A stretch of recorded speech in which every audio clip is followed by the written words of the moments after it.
हर माँ को यही बताया और सिखाया जाता है कि बच्चे को जन्म देने के बाद पहले 6 महीने तक सिर्फ और सिर्फ अपना दूध पिलाओ, क्योंकि उससे बच्चे को ना सिर्फ न्यूट्रिशंस मिलते हैं बल्कि ये उनकी इम्यूनिटी को भी बढ़ाकर इन्फेक्शन, एलर्जी, रेस्पिरेटरी डिसीजेस और ऑटो इम्यून डिसऑर्डर से बचाता है।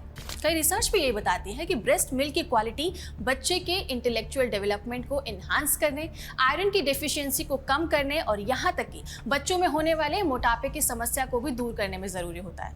लेकिन सवाल ये है कि क्या आज माँ का दूध वैसा है जैसा होना चाहिए?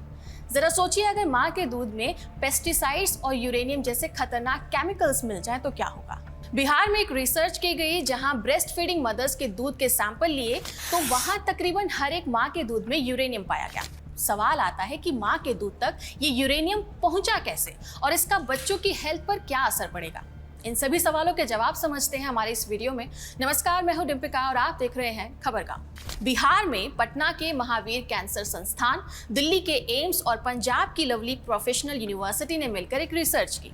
ये रिसर्च बिहार के 6 जिलों में यानी कि भोजपुर, समस्तीपुर, बेगूसराय, खगड़िया, कटिहार और नालंदा में की गई थी। रिसर्च के लिए 40 ऐसी माँओं को चुना गया जो अभी अपने बच्चों को दूध पिला रही थी। इनकी उम्र 17 से 35 साल के बीच में थी। जब इनके दूध सैंपल को टेस्ट किया गया तो सभी 40 सैंपल्स में यूरेनियम 238 पाया गया। ये यूरेनियम 238 एक हैवी मेटल है जो अगर लंबे समय तक किसी के शरीर में जमा हो जाए तो जहर की तरह काम करता है। खासकर किडनी में जमा होने पर किडनी ठीक से काम नहीं कर पाती। इसके अलावा ये हड्डियों में भी जम सकता है और बच्चों के दिमाग और नर्वस सिस्टम की भी डेवलपमेंट पर असर डाल सकता है, जिससे उनकी सोचने समझने की क्षमता और IQ पर असर पड़ता है। हालांकि इसकी रेडियो एक्टिविटी कम होती है, लेकिन असली खतरा इसकी केमिकल टॉक्सिसिटी से होता है। इस रिसर्च में टेस्ट किए गए दूध के सैंपल में 0.38 माइक्रोग्राम पर लीटर से लेकर 5.25 माइक्रोग्राम पर लीटर तक यूरेनियम पाया गया था।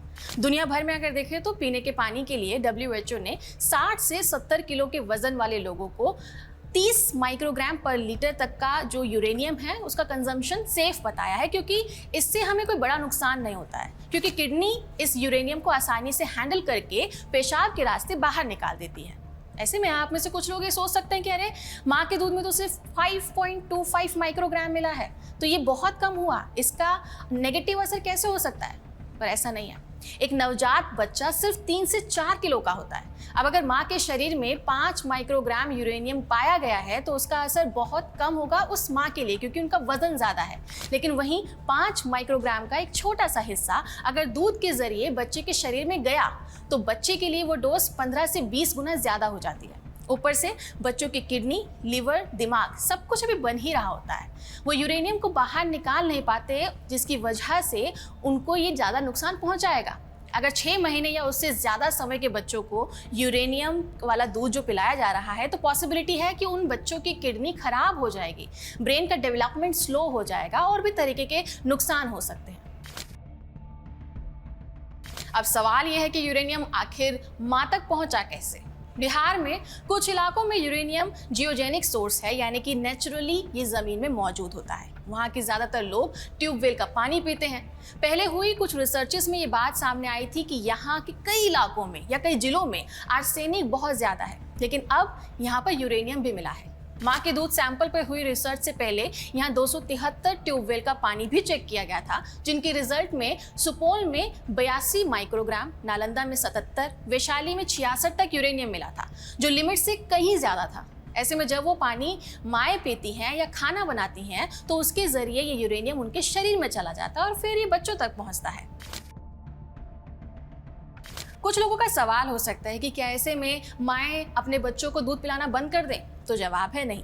खुद इस रिसर्च से जुड़े हुए एम्स दिल्ली के डॉक्टर अशोक शर्मा ने साफ कहा कि दूध में जितना यूरेनियम है वो WHO की पानी की लिमिट से काफ़ी कम है। माताओं के शरीर में ये जमा नहीं होता है, इसका मतलब साफ है कि अभी भी उनकी बॉडी का मैकेनिज्म काफ़ी स्ट्रॉन्ग है, जिस वजह से ये यूरिन के जरिए बाहर निकल जाता है। लेकिन बच्चों पर इसका असर कम पड़े, इसके लिए कोशिश की जानी चाहिए कि माताएं साफ पानी पिएं। ऐसे में सरकार पर भी ये जिम्मेदारी आती है कि इन इलाकों में जल्दी से जल्दी साफ पानी की पाइपलाइन पहुंचाई जाए। जहां अभी तक नहीं पहुंच सका है वहां पर कम से कम RO या यूरेनियम हटाने वाले फिल्टर लगवाएं। किसानों को फास्फेट वाले केमिकल खाद कम इस्तेमाल करने के लिए कहा जाए, फैक्ट्रियों का गंदा पानी सीधे नदियों और तालाबों में ना डाला जाए, और सबसे ज़रूरी बात यह कि लोगों को बताना ज़रूरी है कि पानी को उबालने या फिर आम फिल्टर से ये यूरेनियम बाहर नहीं निकलता है, इसके लिए खास तकनीक होती है।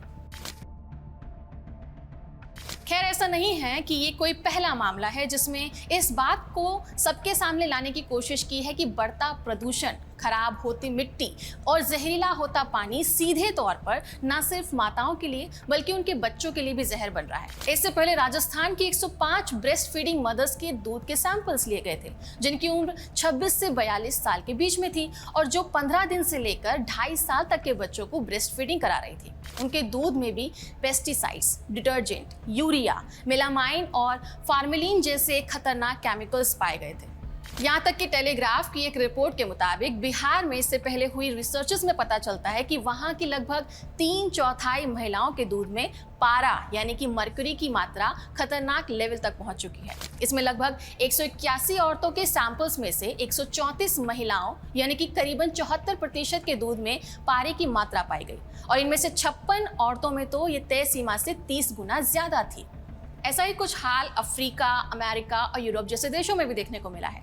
सीडीसी की एक रिपोर्ट की माने तो अमेरिका में करीब 70% महिलाओं में बीपीए और माइक्रोप्लास्टिक पाए गए थे जो मां के दूध में पहुंच रहे थे। वहीं अफ्रीकी देशों में डब्ल्यूएचओ ने नाइजीरिया, केन्या जैसे देशों को अलर्ट दिया था। यूरोप के कुछ देश जैसे कि इटली, स्पेन, पोलैंड, ये देशों में तो औरतों का टॉक्सिक एनवायरनमेंट में एक्सपोजर होने की वजह से बच्चों के ब्लड में कैंसर, एडीएचडी यानी कि attention deficit and hyper active disorder होने का खतरा रहता है। अब देखना यह होगा कि इस परेशानी से कैसे उबरा जा सकता है, सरकार इस पर क्या एक्शन लेती है। लेकिन आपका इस पूरी खबर पर क्या कहना है, कमेंट सेक्शन में जरूर बताइएगा। इस वीडियो को रिकॉर्ड किया है आनंद ने। मैं हूं डिम्पिका और आप देख रहे थे खबर गाँव।